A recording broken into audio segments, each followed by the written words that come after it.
10 days. That's probably what you all have right now. And your mind is racing, thinking that, have I done enough? What if I forget everything? Should I start something new or revise what I already know? Let me stop you right there. If you're preparing for your UGC NET English exam, these last 10 to 15 days are either going to make or break your attempt. But only if you know how to revise smarter. Hello everyone, I'm Riya Gandhi, and if you're new here, I help UGC NET English aspirants simplify complex topics, decode past papers, and most importantly, study smart. Now, the last 10 days before any exam, especially UGC NET English, can feel like a mix of chaos and panic. But if you're watching this video, I want you to take a deep breath and trust this process. Today, I'll walk you through the 5 tried and tested strategies that not only helped me crack the UGC NET exam in the first place, but also worked for a lot of my students. So grab your notebook and let's make these 10 days count.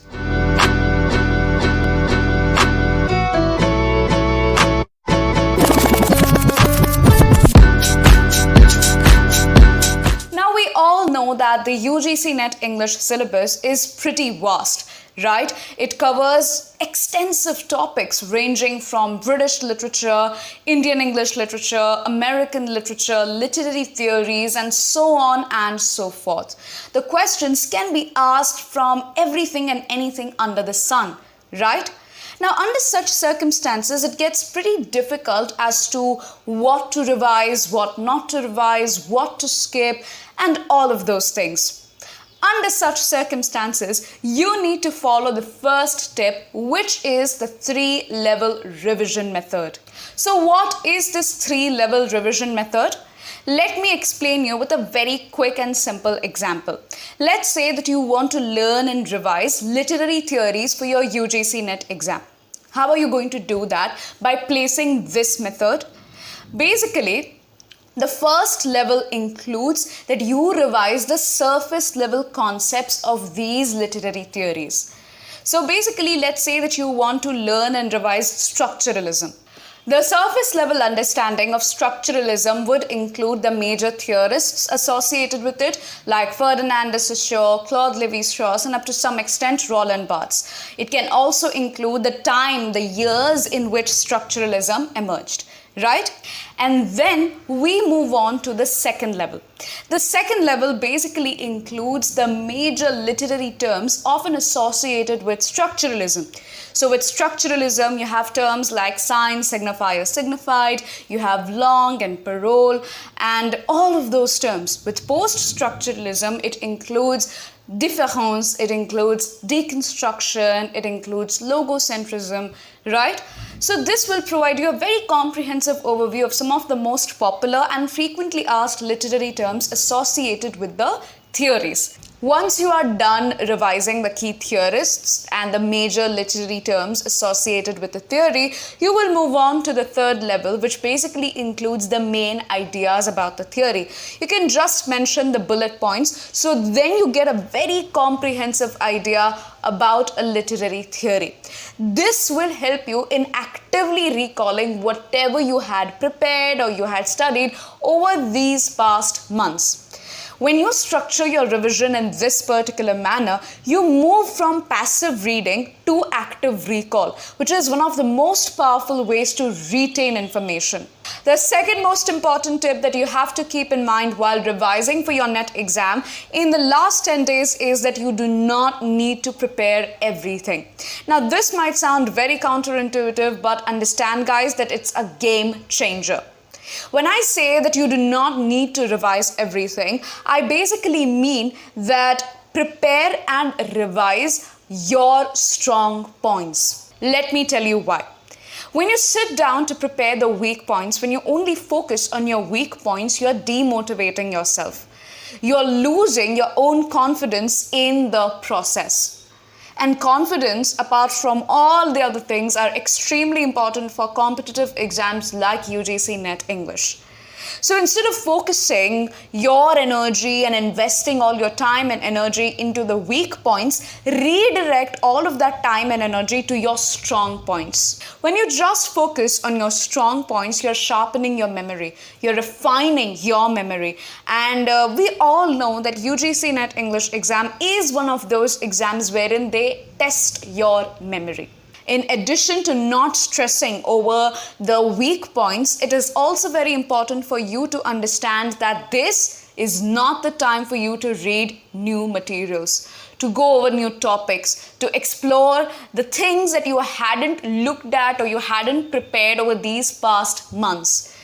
Because as I've mentioned previously, it's going to demotivate you, it's going to discourage you, and you are losing your own confidence in the process. Don't do that. The third most important revision tip that will increase your chances to crack UGC NET English exam by 10 times is to solve PYQs. Now, if you have been watching my videos for a lot of time, then you will know that this is a very repetitive point that I have made in almost all UGC NET English preparation videos. But guys, understand that I cannot stress this point enough.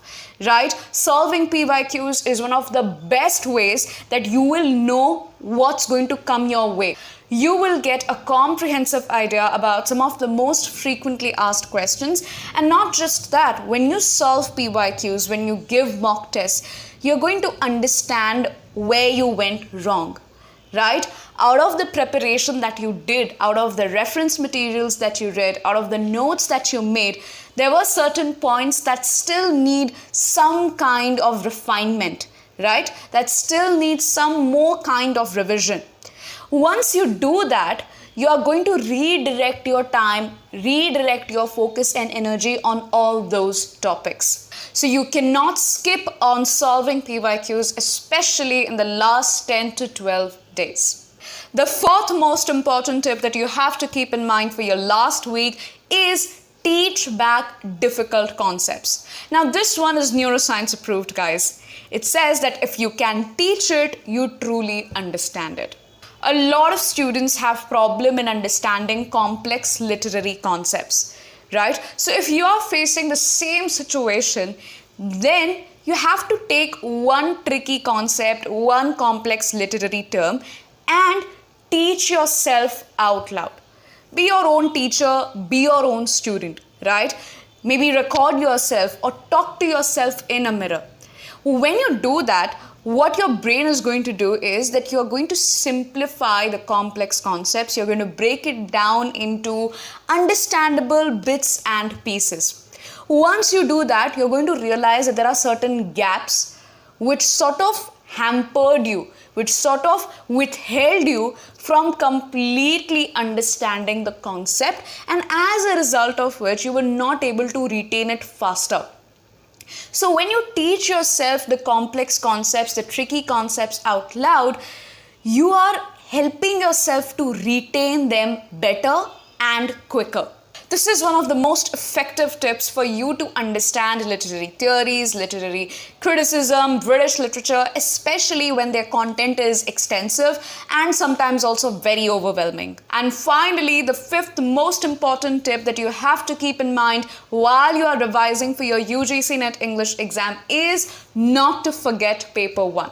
Assuming that you must have given some time, at least some weeks, to preparing paper 1, you are going to keep the 10th day, the last day for paper 1.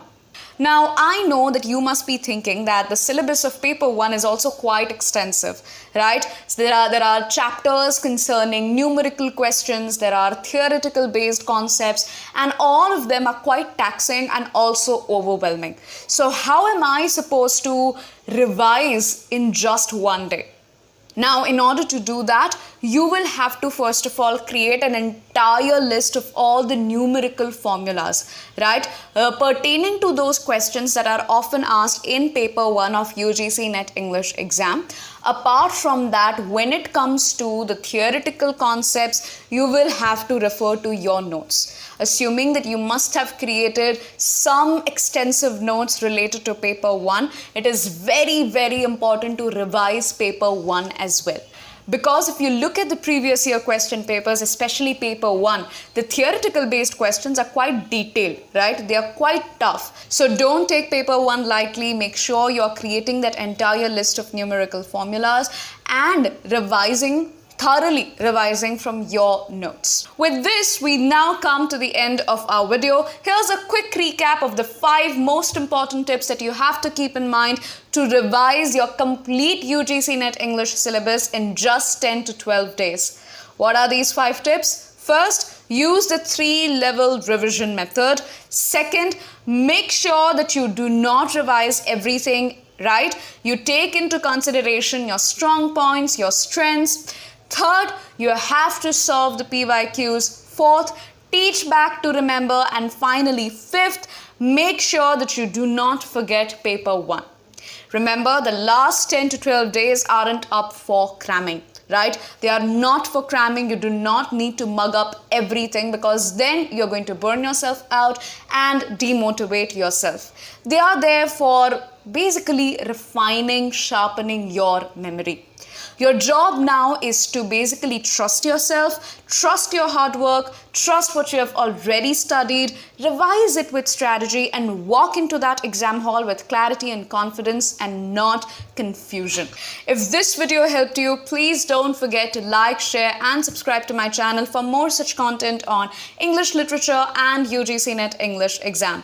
If you want any last-minute revision and want to cover British literature, Indian English literature, literary theories in just 1 hour, then you can check out my Topmate page. It's topmate.io/Riya Gandhi.